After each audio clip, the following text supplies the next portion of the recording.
कभी कोई मुझसे पूछता है ना कि कैसा हो, तुम कैसे हो, तो कोई लोग मुझसे मैंने भी सुना वो कहते काट दिए जैसे कुछ तो हम अपनी जिंदगी को काटे नहीं, क्योंकि ये जीवन बहुत मूल्य है। इस जीवन का मूल्य हमें तब समझ आएगा जब हमारे जीवन के वो अंतिम क्षण को हम जी रहे हों, तब हमें आभास होगा कि काश समय के रहते हम अपने जीवन का सदुपयोग कर लेते, अपने जीवन को हम योग बना लेते।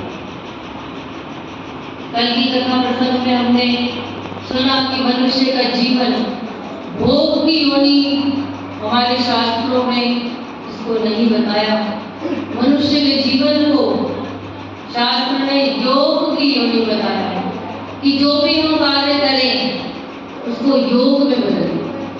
अपने प्रभु को प्रसन्न करने के लिए हम अपने जीवन के रोज कार्य करें। उनसे पूछे हम कि प्रभु क्या तुम मेरे इस कार्य को करने से प्रसन्न हो? कहीं हमसे कोई ऐसा कार्य तो नहीं हो रहा कि हम माँ भगवती को मुंह दिखाने लायक ना रहे।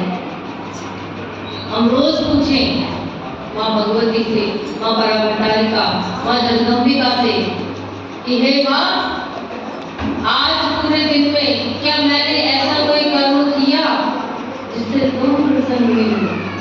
हम कुछ भी कार्य करें, भोग लगाएं, अपने बच्चों को पालें, परिवार की सेवा करें, सभी कार्य को हम अपने भगवान की सेवा में अर्पण कर दें।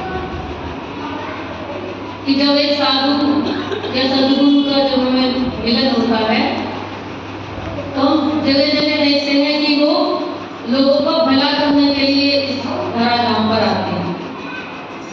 भगवान भी साधु संतों के रूप में इस धराधाम पर घूमते हैं, विचरण करते हैं। क्यों? क्योंकि हम जैसे लोगों का कल्याण हो सके।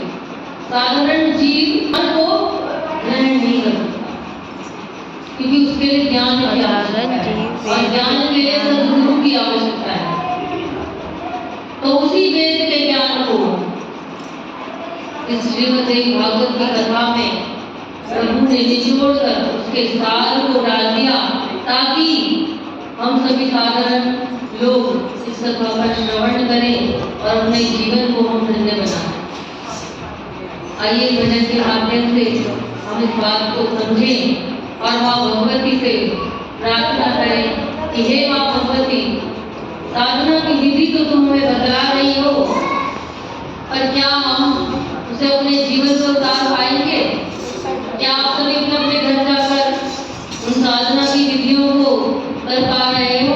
अकेले में चिंतन कर रहे हो?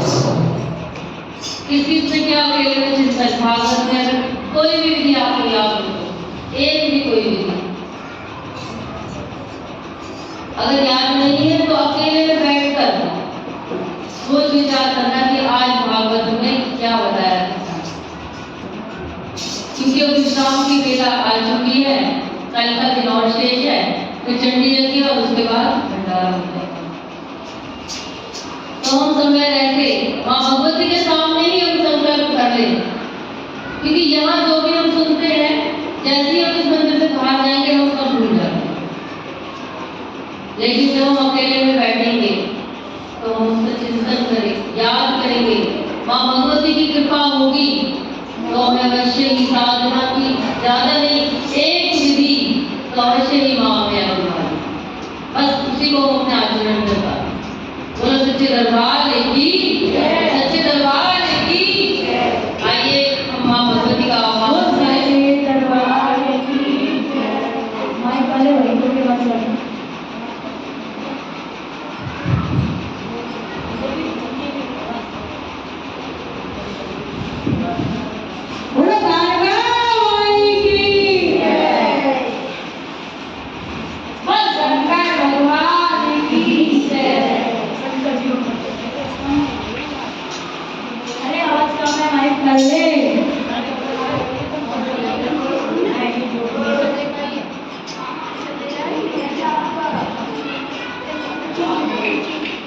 चिंता ना कोई भय, काल कमाई दे सदा ही है ना घबराईदा, हो जयकारा माई दा, काका माई की बोल और करेगी बोल।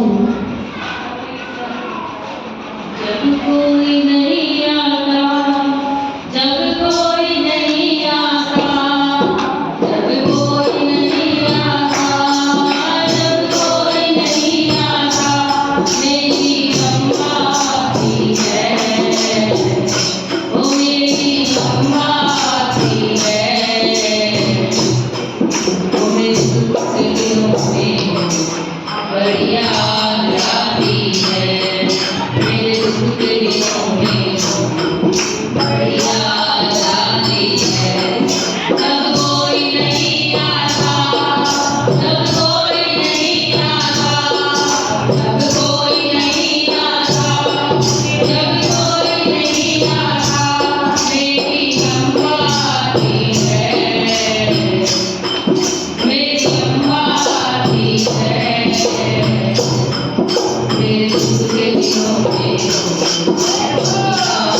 आती है, मेरे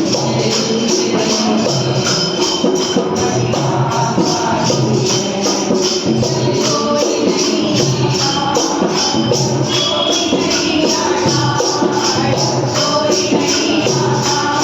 में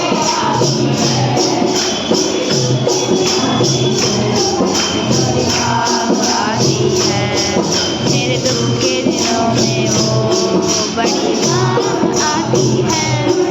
मेरी नैया चलती है, मेरी नैया चलती है, मेरी नैया चलती है, मेरी नैया चलती है, पतवार नहीं चलती, पतवार नहीं चलती, मेरे सिवा मुझको कोई आस नहीं टूटती, मेरे सिवा मुझको कोई आस नहीं टूटती, मेरा काम पड़े जब भी, मेरा काम पड़े जब भी,